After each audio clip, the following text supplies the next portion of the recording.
Сутрин рано аз пътувам в тролея, със слушалки на ушите и тихо си пея.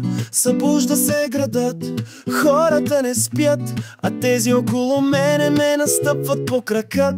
Гледам през стъклото на асфалта прах и гуми, баровци с коли и баби с бастуни. Разнообразна гледка, минава тротинетка, има и клошар с късана подметка.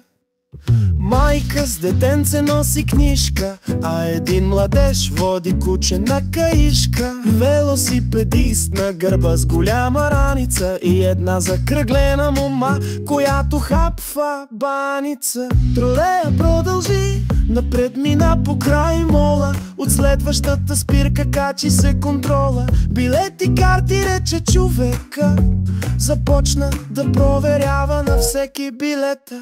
Няма как, имаше нередовни, стана скандал, в който нямаше виновни.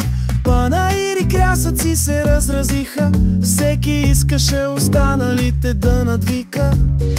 Спряха тролея, повикаха полиция, нарушителите свалиха и после ги глобиха. Шофьора на тролея слезе за кафе, разбирам го човека, денят му почна зле. Две баби нервно коментираха ситуацията, за всичко това била виновна демокрацията. Сложих пак слушалките и се замислих, честно казано от тази история се вбесих. Толкова ли е трудно да си нормален човек? Толкова ли е трудно да си купиш билет? Нямаше какво да направя, слязох си на спирката, но от тези събития ми остана горчилката. Транспорта в София е добър и често се обновява. Не виждам причина някой да скатава.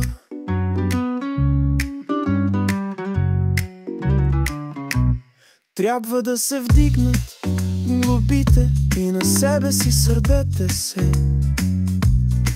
Браво, гратищи, спестихте лев и 60.